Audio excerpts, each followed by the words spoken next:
All right. Thank you so much for that introduction, Carol. And thank you, Janet, Chuck, and Barbara for the invite and having me here today. I really appreciate it. So like Carol said, my name is Erin. I grew up locally in Walpole, New Hampshire, so about an hour-ish south of here. And I actually now own a home in Walpole. So still local, which is really nice. I grew up skiing on Sunapee and swimming in the lakes and whatnot. So very familiar with the area. So today we're going to be talking about aging in place. And if you can't hear me, please chime in. I'll try to speak up as much as I can. Okay. Yeah, sure. So why aging in place? There are so many reasons to age in place. How do I progress this screen, Carol? Oh, what do you progress? Just hit the arrows. Should be able to hit the arrows. Okay, here we go. Glitch, that's okay. Oh, life. Oh, there we go. What did you do? I just pressed the pad right here. Just press the pad. Okay. How do I go back now? There we go. Okay, awesome. So why age in place? So this is very, very wordy, but essentially there are lots of reasons to age in place. So familiarity and comfort, being able to live in your own home with your same possessions, with your same neighborhood, community, maintaining your independence and your autonomy and having that control over your own living environment, emotional well-being, preventing feelings of isolation or loneliness, and maintaining your social connections. Cost savings, so sometimes it can be more cost effective to age in your own home. Currently, care facilities in New Hampshire are averaging about $214 daily rate and $6,400 monthly rate. So it's not on the high end, but it's also not super cheap. So there are definitely things you can do. Thank you. To smaller, large, is that better for you guys? Okay, good. That you can do now to, in the long run, have some savings cost-wise. Personalized care. So whether that be your current PCP, any current home health providers, home health aides, nurses, OTPTs that are familiar faces that come to you. Again, maintaining community and autonomy. Also lower stress levels by not disrupting your stress of relocating. It's definitely not fun moving. And again, familiar providers. So the impact of falls on the community. This is a major factor to keep in mind when aging in place is preventing falls. So what are falls impact on the community? So it is the second leading cause of unintentional death. Individuals 60 plus suffer the greatest number of fatal falls. 37 million require medical attention, costing the US healthcare system over $50 billion a year. And then the rate of fatal falls is expected to grow from 52 million in 2018 to 73 million in 2023 with a baby boomer generation aging. And then each year, 32,000 deaths, 3 million ER visits, 800,000 hospitalizations, and 300,000 hip fractures. So those are really big numbers as a result of falls. And ironically, New Hampshire has a really high rate of fatal falls at 88 to 157 deaths per 100 falls. And in this image, you can see that. So New Hampshire is one of 11 states in the country that have a really high rate of falls per 100,000. Do you know why that is? That's a great question. And so I actually thought a lot about that. I don't know exactly why, but based on the trends of what I'm seeing here, a lot of them are in the colder climate. So it could be ice, environmental factors. The other thing I was thinking about is the age of homes in the northern regions of the country, which I'll talk about that too in a little bit, just the design of home. I think steps too, because I've lived in the south of it. A lot of southern homes are Yeah. one level. Yeah, and I'll talk more about that in a second here. Aaron, there's a higher elder population in Maine, Vermont, and New Hampshire anyway. Okay, that's another factor. Yeah, definitely. Yeah. It's fun to look at those trends. And then this chart here, just supporting that even more, men and women rate of falls as we age by kind of category here, starting at 65 and going up to the 85 and older, men being at higher risk in each category. And so are you at risk, right? So men are at higher risk of falls due to higher risk-taking behavior, hazardous occupations. Alcohol is a factor for falls for obvious reasons. Socioeconomic factors such as poverty, poor housing, unsafe environments such as low lighting, slippery floors, poor footwear, clutter, underlying medical conditions, so upper body or lower body weakness, dementia, neurological conditions, cardiac conditions, anxiety, poor sleep, vitamin D deficiency, neuropathy. So essentially there are a lot of underlying medical conditions that can put you at higher risk for falls. Side effects of medications are a huge factor in falls and can impact your balance and cause immobility. And immobility causes poor mobility, poor cognition, vision, and pain can all impact your risk of falling. So what are the consequences of falls? So there are both physical and psychological consequences of falls. So the physical consequences of falls, 1 in 5 falls result in head injuries or broken bones, and 62 of those falls result in some type of injury, and 40% describe it as moderate to severe. And then as well as the psychological factors of falls. So increased fear of falling once you have a fall. It's hugely detrimental to your risk of falling.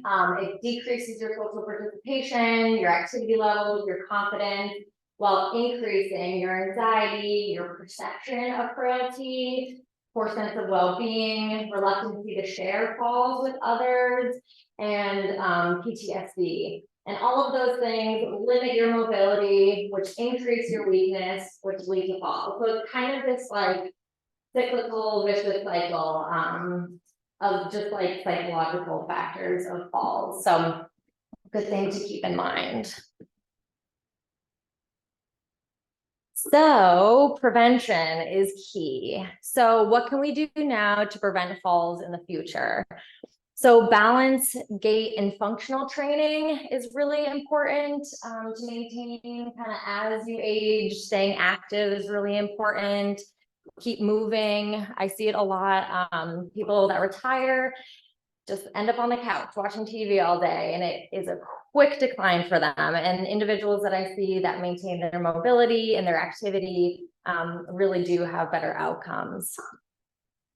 Tai Chi is a great example of functional and balance training, and it's shown to reduce falls in the elderly population up to 20%, which is quite a significant stat.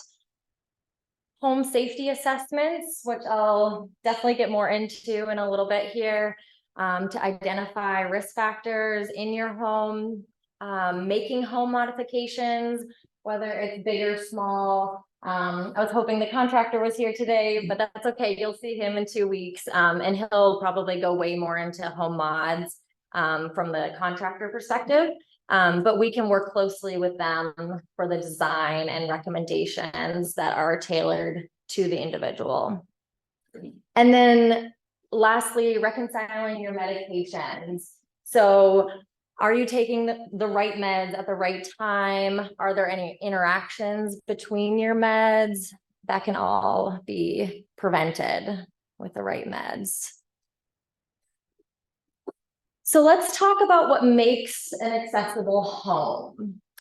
So I put this image up here to show you to go room by room of your home and look at it more closely to make note of potential safety hazards and to make modifications as needed. You'll notice that it actually starts at the exterior of the home, and that's often where some issues occur. So definitely keep that in mind. These recommendations up here are actually fairly basic. In-depth home assessment would go way more in depth, but this gives you a general idea of things you can do room by room. Yeah, do you have a question? Okay. This chart kind of gets to a little bit of the style of the homes. So it shows you the likelihood of accessible features in a home based on the year it's built. So newer homes are more likely to have accessible features, with the exception of the single floor living. So you'll see in the purple columns are the newer homes, and the older homes are in the teal color. And the frequency of them being in homes grows, other than that single floor living. And actually a great example of this would be my own home in Walpole. So it was built in 1854 and it is not accessible at all. I'm kind of ashamed to say that, being an OT, but there are steps to enter my home. The doorways are very narrow. I have thresholds about actually 1.5 inches between rooms, low toilets. I have old rickety knob handles, poor lighting. A lot of the rooms don't have main ceiling lights. You have to put in like a side table light. The main bedroom and bathroom are also on the second floor. So lots of areas for improvement in my own home. So let's talk about environmental solutions.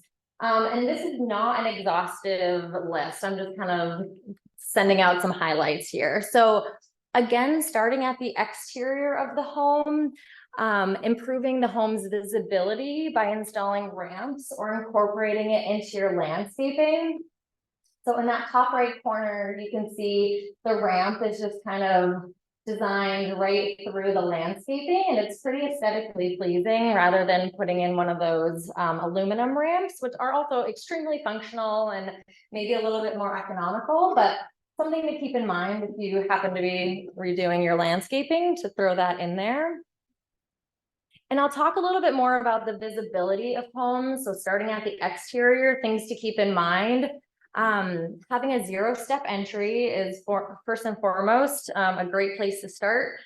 Having a 5x5 non-slip flooring surface. Some of the ramps that are built that I see are made out of wood, which is very classic, but that wood can become very slippery if it's wet.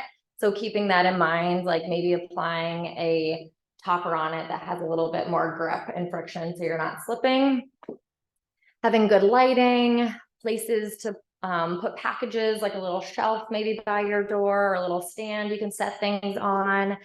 And then easy open doors. So keeping in mind the handle of the door, if there's a storm door and like the swing of the door, the direction can impact kind of how you're getting in your house with the different swing angles of a door. And then ensuring good lighting, installing motion detector lights or night lights in and outside of your home. Checking the lumens or the lux of your light, which is the amount of light that a bulb gives off. So in general, you aim to have 6,000 to 8,000 lumens in a kitchen and a bathroom. And then as you get into like a home office, it can be a little lower at about 6,000 lumens, and then a dining room is more about 3,000 to 4,000 lumens of light. That also can depend on personal like vision deficits. If you have low vision, you'll want the lux or the lumen of your light to be a little bit higher. And then removing all tripping hazards, including doorways, thresholds, rugs, cords, toys, pet toys, kids' toys, cords, anything in your way that you could trip on. Widening doorways, installing grab bars for shower, toilet, and tub. So I put in 2 images here of more aesthetically pleasing grab bars. I know grab bars kind of have a poor rep for being a little bit not the prettiest thing to look at. So there are some great new designs that are not only aesthetically pleasing, but some actually have great functional features on them. Like resting a bar soap, or also using it as like a towel holder as well. So there's some function that can be involved in a grab bar. And then I kind of skipped the installing lifts. So you have the chair lift there to access the 2nd floor, or even to access the basement. A lot of times laundry is in a basement. Even having an elevator or a platform lift over on the right there to elevate wheelchairs or scooters.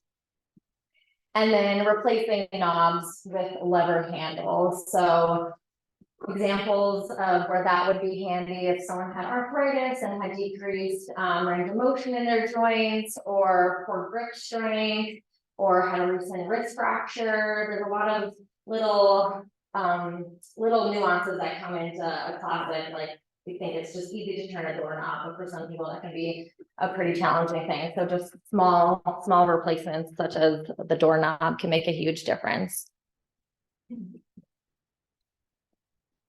All right, and then some cognitive solutions.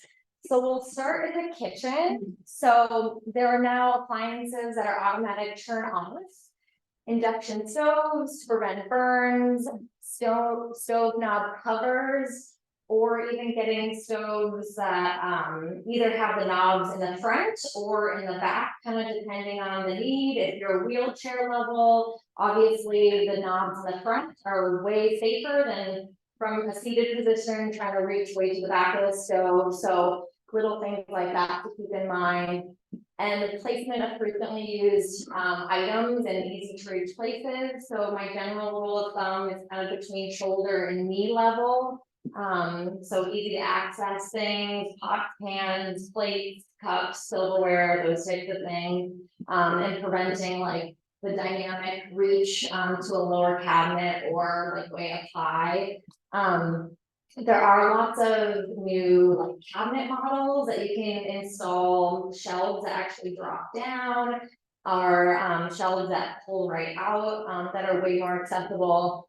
So there are solutions to some cabinet issues. And then installing locks for those that have maybe dementia and some wandering issues. So installing locks that are out of sight, so less intuitive places. So either like high up on a door or low down on the floor, putting either like a little chain lock or a little slide lock. It's just not as intuitive for those with dementia to like kind of problem solve that for safety, to prevent wandering.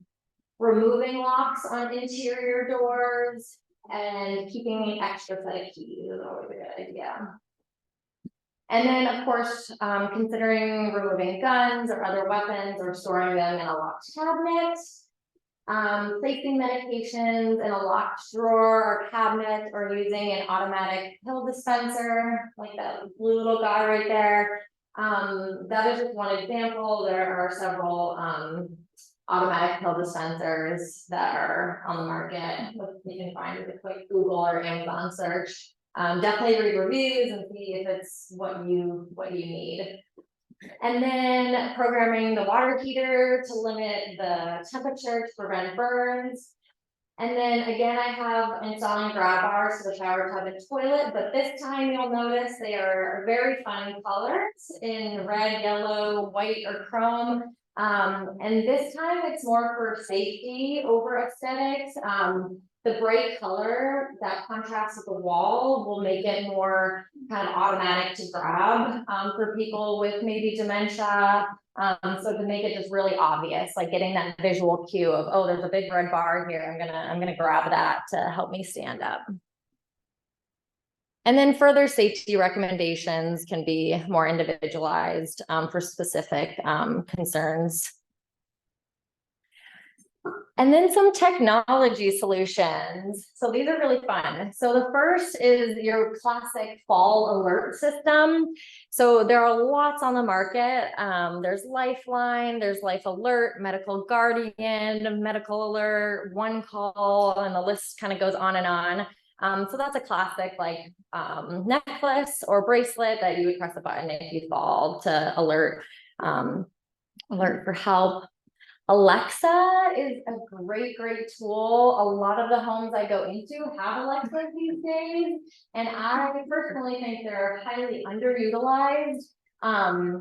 They're with voice commands, right? So you can tell Alexa to turn on the lights or turn off the lights. You can have her set timers.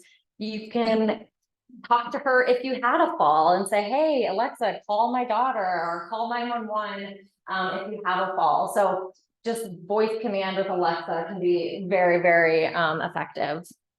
And then of course, smoke and carbon monoxide detectors, just making sure they're up to date, batteries are in good working order. And then technology with the iWatch or Apple or Android phones.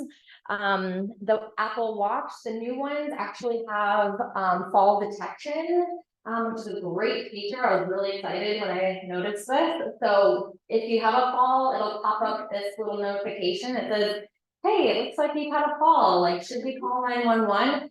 And I think, I could be wrong, but I think if you don't respond to it in like a couple seconds, it'll automatically call 911. I'm getting ahead now. And then if you're actually like, okay, no, not her, I can get up on my own, you can just hit the no, I'm okay, and it won't alert authorities. So that's a cool, really cool feature. And then the iPhone and Android just have lots of really great apps for safety and alarm systems. And both are voice activated with Miss Siri. I won't say her name too loud or my watch will start talking to me. And then again, the automatic pill dispensers. And then right here, I've added a lower check option, which is called the Birdie. It's about $30 and it's a great thing for those that don't want to carry a phone or have a watch when they're like out in the woods or even in your home or apartment. When you pull the tab, it will start screaming and it will hopefully alert someone nearby that you need help. But that's a kind of a low tech option. And then I also have some people that use just walkie-talkies even if they don't have the means for more of some of this technology.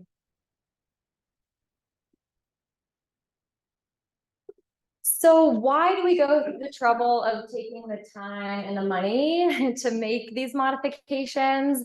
First and foremost, reduction of falls. So I always tell my patients, we can't eliminate your risk of falling, but our aim is to implement strategies to prevent falls from happening. Prevention is key. Once you have a fall, we get back to those physical and psychological factors. So prevention is key. It improves caregiver outcomes by reducing caregiver burden and providing solutions and support. It reduces your fear of falling when you feel safer in your own environment. And then it improves self-efficacy and that sense of autonomy and independence, and improves cognitive functioning and just slows your overall decline and fostering independence so you can live in your own environment longer. And that is it. I have a lot of kind of OT goodies up front here. I guess we can either do like, everyone can come up and look if they want. I can maybe talk through a couple. It's totally up to you guys. Why don't you talk through a couple, Yeah. and can we maybe pass them around? Sure. Yeah, definitely. Do you have a question over here? Any questions? Yeah. No, could you comment on the program? I think Lake Sunapee still has an ounce of prevention. Yeah. I don't know if we're still doing ounce of prevention. I will get back to you on that. But yeah, that was a great community program where if you had a concern about a neighbor or a friend, you could kind of call us and we would go out and do a little consult, before getting an actual referral. I don't think we're running that anymore, but I'll get back to you on that, yeah, but that was a great program, yeah. Yeah, I can't imagine they were on the nurses, but it used to be that Medicare would cover our own safety evaluation. If issued by the commission. yeah, if we did an order and a referral from the doctor, yeah, it would be covered. Yep, if it's more of a prevention thing, unfortunately, those are not typically covered. Yeah, which is really too bad, yeah, going back to that prevention piece. Medicare likes to deal with it when it happens rather than before it happens. Yeah. For those of us who are not all that familiar with VNA, can you sort of give us an overview of what services VNA can provide? Yeah, And for op- yeah, so Lake Sunapee DNA is a visiting nurse association. We're an agency out of New London. We provide services to a huge geographical area. Even, I think it's even north of Lebanon and Hanover, and then we go all the way down to Charlestown. And I don't know the eastern state or little towns very well, but it's a pretty big geographical area. So we have nursing, we have OT, we have PT, we have home health aides, case managers, social workers, and we provide care in the home, and you have to be homebound, right? So your doctor has to pretty much determine that you're not safely able to get out of your home and get to appointments safely. And all we need is a referral from your doctor to come see you. Does that answer your question?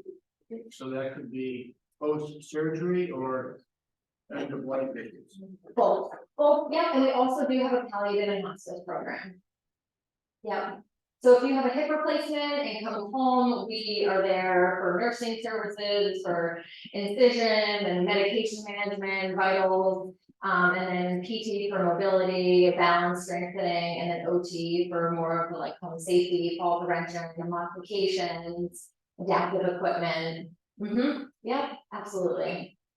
So we see the whole scope. We see post-ops, we see dementia, we see Parkinson's, like just the whole scope. Anyone that's homebound and has a change of status and has a referral from their physician.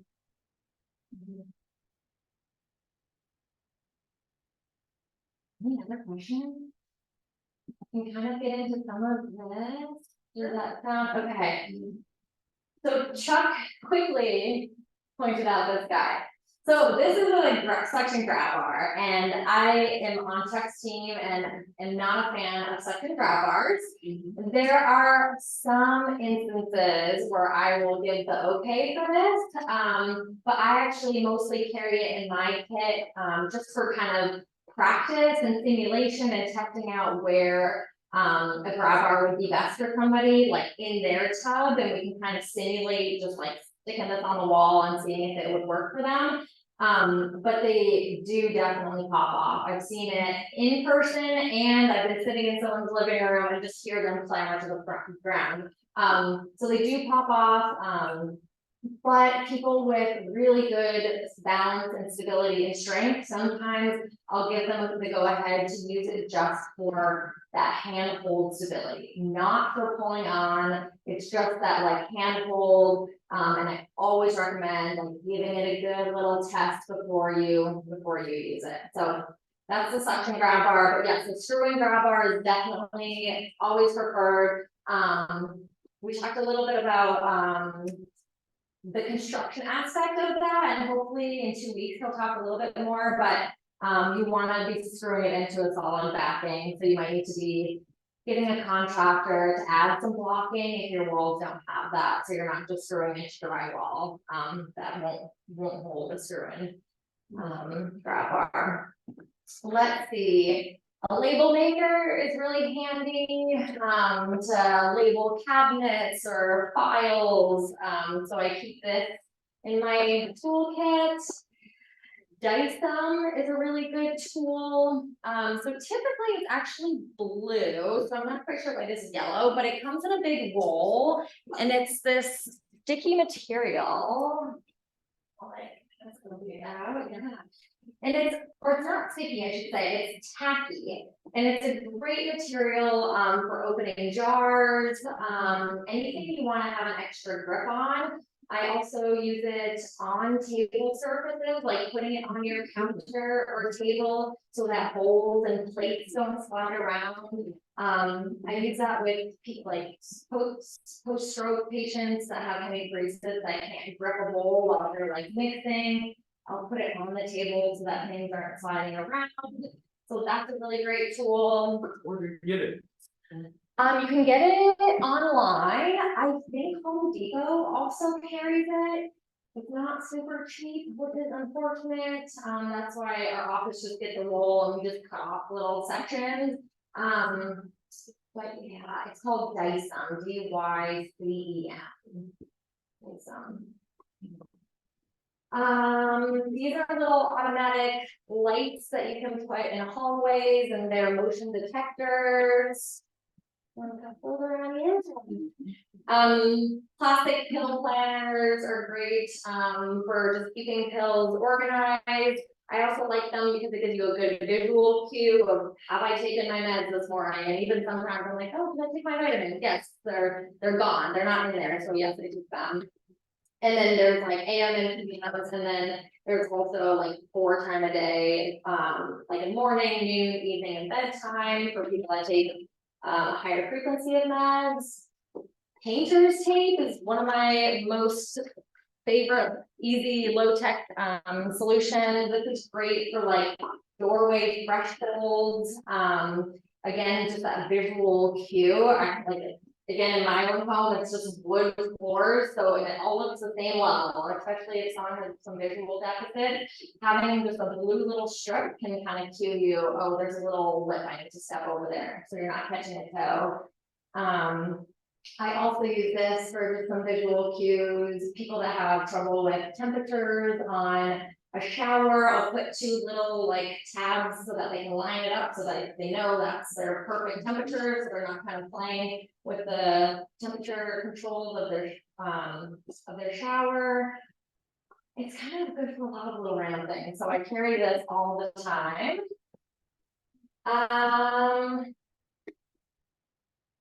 Big grip handled utensils. This one's also weighted for anyone that has like tremors. And it's got a nice grip. People that struggle with arthritis, having a bigger grip, it's easier on your joints. A lower, those are on Amazon for sure. I think Walmart carries the OXO brand.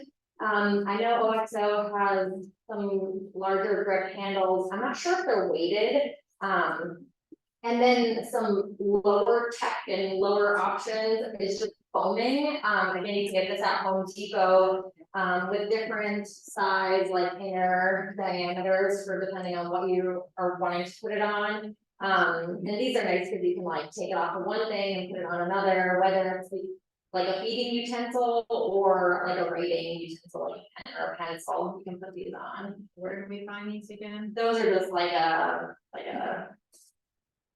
Home Depot like supply store, or maybe like a craft store would have that. Strengthening. Yeah. Yeah, for strengthening. I have these foam blocks and some TheraPine. And then of course TheraBand for some upper body strengthening. This little guy I got right at TJ Maxx for a few bucks. It just creates a lever arm for any jars. And it's got different sizes. So anything from a tiny little pill bottle you could do like on this side, and then larger things on this side. Again, like that tight grip can be really challenging for people. So creating a lever is always helpful.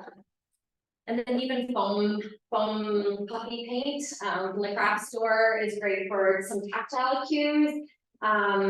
For like low vision, if you have trouble with finding the on button on your remote of your TV, you can pop a little like dot of this and you can just feel for it. So, or it can be applicable to anything, you have trouble like a light switch. So the puffy foam paint is pretty handy. Stretchy laces, so you don't have to tie shoes, or changing shoes to Velcro. Zip ties are always handy. I brought a little bag that the volunteers make for like Nike that attach on the walker so that your hands are free. I also use the zip ties though for like if someone doesn't have access to a bag, they can just hook like a standard grocery bag and like zip tie it to their walker so that their hands free. But you can't overfill that bag. Don't overfill the bag or the walker will sit, yes. Yeah. Any other questions or comments, other ideas? Yeah. Well, I'm thinking about how we physically move in space Mhm. and like, are there certain recommendations you can make? Let's say I have a hard time getting a shirt on or off, or, you know, in other words, let's say, you know, I can't lift my arms above here. Yeah. Let's say I can't bend my knees anymore because my knee surgery didn't work out so well. Yeah. You know, like, can you?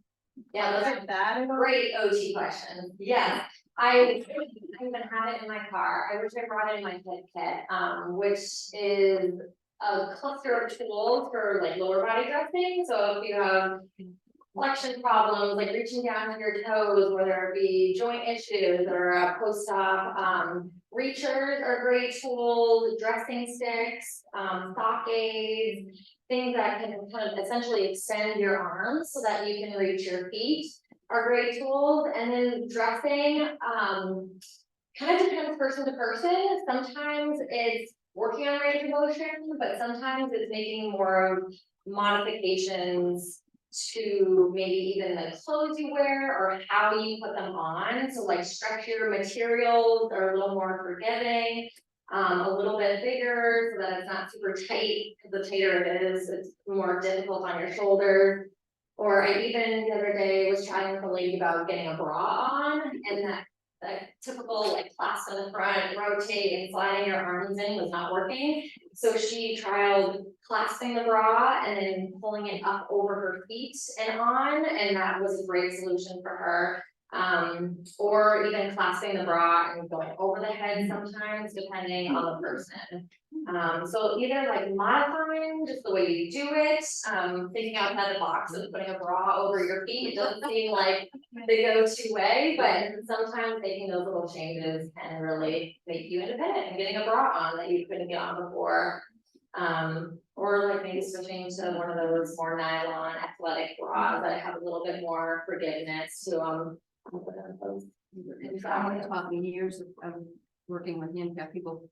Use your belt loops in your pants To pull up. and grab the loops. Yeah. And pull up on the loops instead Yeah, of definitely, trying to hold it. definitely, yeah, I learned that from a handicapped person. yeah.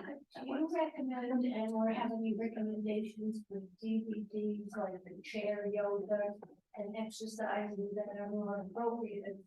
You know, than popular ones. Not specifically, no. But my thought with that is Tai Chi. They have, from what I, a little bit like specifics I know about Tai Chi, is it kind of starts at chair level and then it kind of progresses you to like standing next to the chair and then kind of maybe a little bit away from the chair. So Tai Chi might be a great option. I'm not sure if they have like DVDs. Okay, maybe. I know there are definitely some local places that teach Tai Chi, some programs. And I think there's workshops on videos on AARP website. Yeah, that's a great resource. Yeah, yeah, definitely. Yeah, yeah. You can find a lot of exercise all the time. You too have a fountain of knowledge. Yeah, if you type in like chair level exercises, you will get millions of results. Yeah, yeah. And just, I'll put a plug in for the Yoga Connection, which is the yoga studio just across from the entrance. Yeah.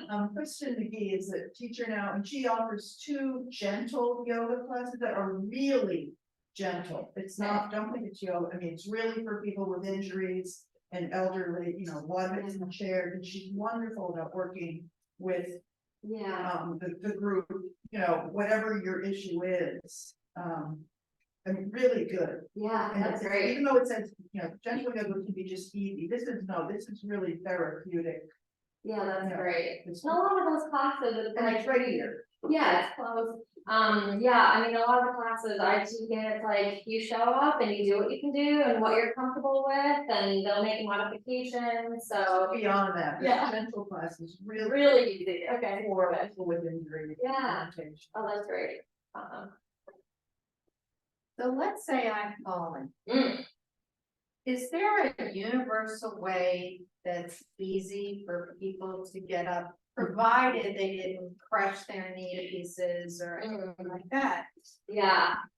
So this is more of a PT realm question than an OT question, but my initial response to that is first you want to do kind of like a body scan, like make sure that you have no head injury, no broken bones. And if you do, you really shouldn't try to get up on by yourself. You should definitely get help. And even if someone comes to help you, you want to make sure they're safe too, and they're not kind of like pulling them down with you. There are techniques by using a chair to get up. You kind of roll to your side and then kind of do the climb up onto the chair. But a PT referral for more education on that would be definitely warranted. I'm not sure of the like exact technique for that. But I would say in general, just like make sure you're okay. And if you feel confident to stand, if you're like, I don't know if I can stand, I'm super weak or dizzy or whatever, you shouldn't try to stand. Yeah. This may be more of a next week or 2 weeks from now, contractor kind of thing. But in looking at your home, having doors, if you have a small bathroom, a half bath, or a separate toilet area, Yeah. having that door open away from the toilet. Yeah. My father fell in the bathroom and the door opened in, his body was blocking the Yeah. door, he needed help to stand. Yeah. They had to go get a contractor to take the hinges off, and there's strangers standing there helping Yeah. his naked ass off the ground. Yep. Really humiliating. Yeah. So. Yeah. Or another idea is pocket doors that have no swing, or it's very trendy, those like barn style, like slide doors, if you can't, if the like construction of your home doesn't allow for the pocket, sometimes there's narrow walls that you can't put in pocket doors, so a good idea for that is just the barn door style. But if Yeah. the hinges on the outside, if nothing else, that you can take them off. Yeah, definitely, yeah, it's a great consideration, yeah. Yeah. But yeah, the contractor might have other thoughts or ideas on that, yeah. Aaron? If you're talking about doing some safety stuff, I think it's the same thing with her that she just mentioned is it's with a contractor, but you need to have railings on both sides, not just one railing, you know, up and down like stairs or whatever. For a toilet? No, What's up there right there? Any, you know, entry into the home or going upstairs or whatever, that you know, people seem to feel one railing was adequate. But Yeah. I know it's recommended now to have it 2. Yes. So, you know, I just want people to be aware of it. Yeah, yeah, definitely, yeah. So if you aren't homebound and you haven't fallen, but you have sending abilities or, you know, getting the last time or whatever.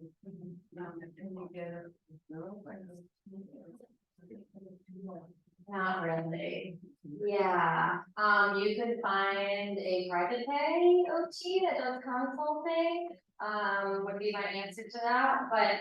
Yeah, for Medicare to pay, you do need a diagnosis and a reason that you're homebound. Because if we show up and we realize that you're not homebound, other than like going to appointments or religious services or care appointments, I think are the three exceptions to homebound. We cannot bill Medicare.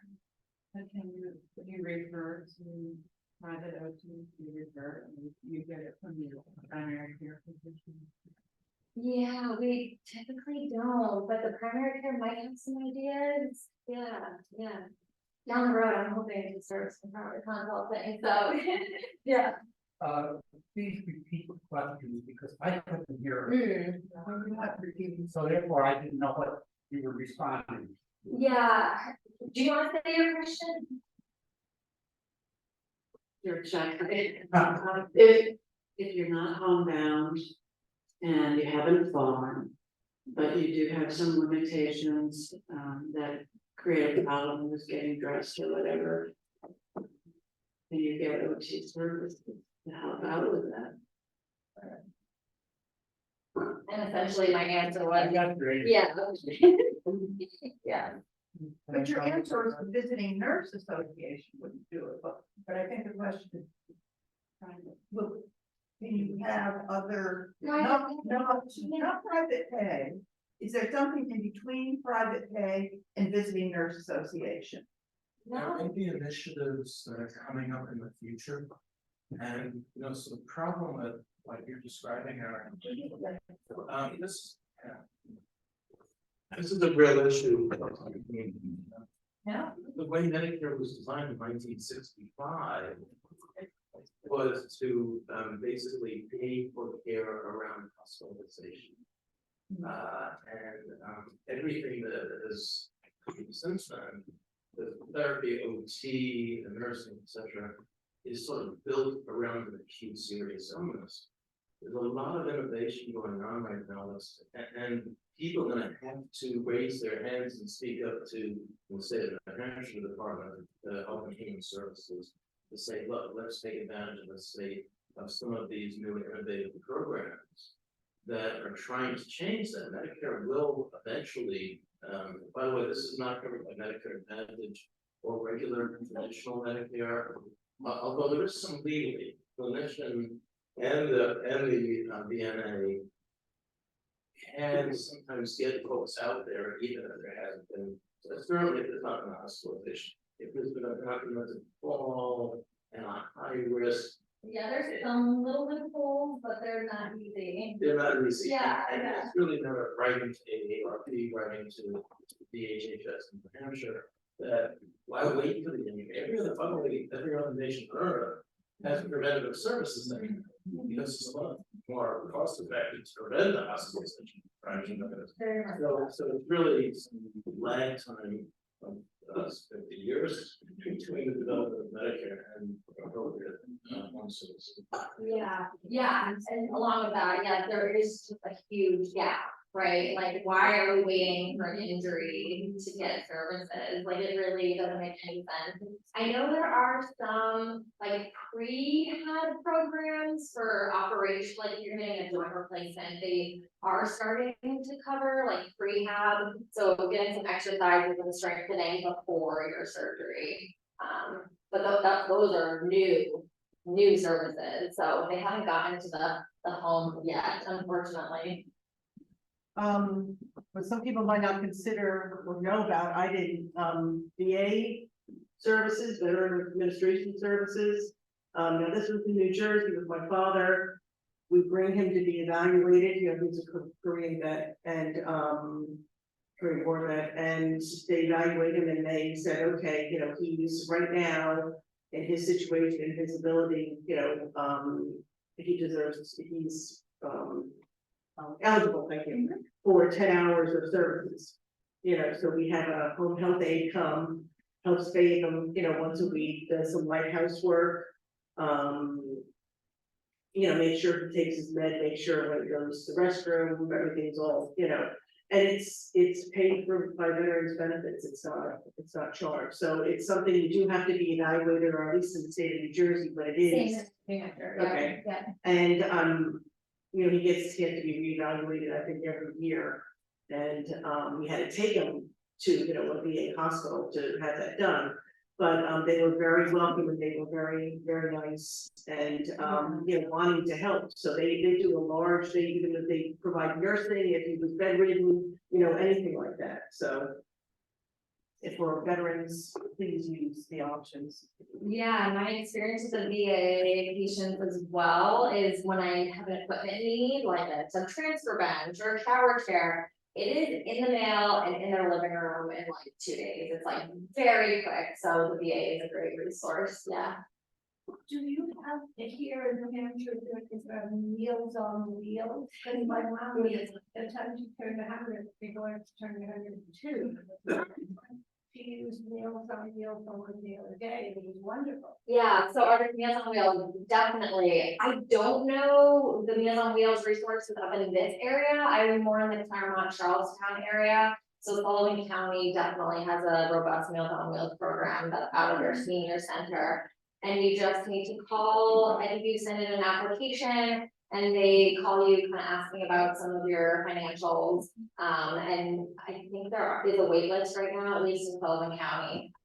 But yeah, Meals on Wheels is a great resource that a lot of my patients utilize. It is out of Newport, they have that there. The Newport Senior Center, yeah. It can be up to 5 days a week, depending on the, you know, on the evaluation, whatever. Yes, yeah, 5 days a week, yeah. Janet, talk about the new nursing thing that's coming, because I think people here need to know about that, and you know more about that than I do. Well, that's a whole other program that will be happening probably at the Coffee Connection. Yeah, well, yeah, but Yeah. Yeah, the town of Grantham has, voted to have the community nurse out of Lebanon, which includes 2 nurses as well as a, EMT. And they will be doing 15 hours a week, up to 15 hours a week to visit Grantham residents that meet the qualifications of the program, that is usually having medical issues. And it's usually, it's not as limited as Medicare, but it is not open-ended. It will be, you know, for a definite period of time based on how someone is doing and what their medical issues are. The problem we're gonna run into, unfortunately, is that a lot of people that are elderly live home alone, don't have a lot of supports, that they have a lot of psychosocial needs, and this program is not going to address them. You know, they will do it along with a medical issue, but if the medical issue is taken care of, they will no longer see them. And hopefully the Coffee Connection, either in January or February, they will have the staff there that can talk with people, answer questions, and explain the program. Do people know about the Coffee Connection? I don't know,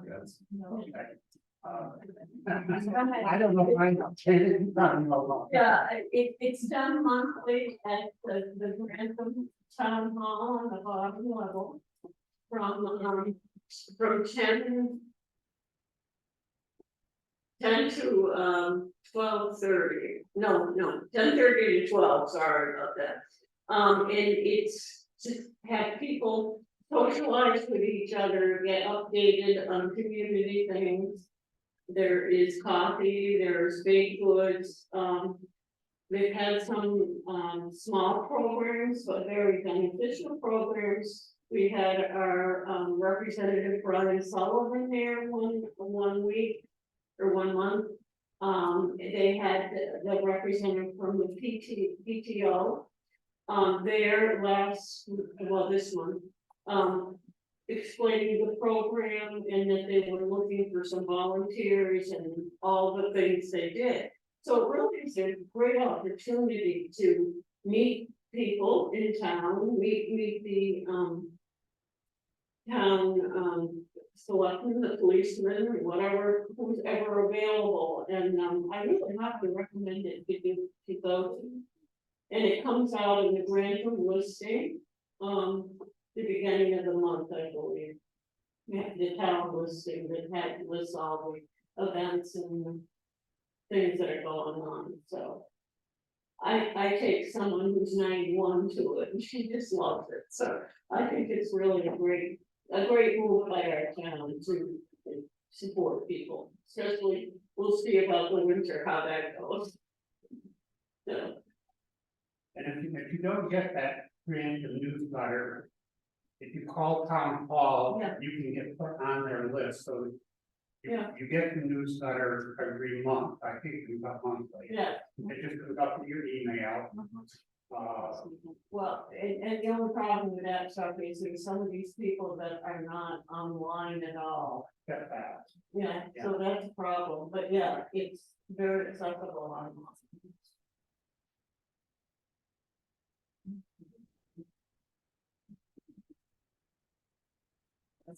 That's it. Carol, Oh, yes, John. put in a plug for our technical services full guy. Oh, yeah. Mention this. So yeah, Eastman CARES has an IT guru. Everybody knows him, it's Bill Madsen. He got my garage doors working from my button and on my cell phone. So when I was hiking in the Alps, I knew when my husband left the house.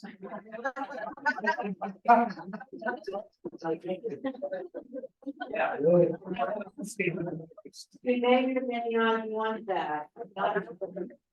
But anyway, it's been very helpful for a lot of people, just working with your computers, even your phones. Hooking up your television, I mean, he can do all kinds of brainiac stuff. So, yeah. Barbara? Yeah, if you can contact him by email, if you are not on email, which is kind of what we're talking about, there are forms at South Cove on the bulletin board at the entry, if you have a need for him, just fill out the form and it will get to him. Because some people don't have email, which is why they need him to help. There is a paper way to get in touch with him. Right, the good old fashioned. Yeah, Right. and he wants more clients, he wants more. Yeah, He really does, it's not like, oh, I don't wanna bother him, he really wants this, and my job was to promote him, so I'm doing that. Very good. For the groupies or. Oh, yeah, so, Aaron is just showing me, he has some, swag up here, as it's currently called, they used to be called goodies. When I went to a conference. Yeah, some information on VA, and it looks like some jar rippers. Yeah. Yeah. So anyway, I think that's it, and let's thank Aaron.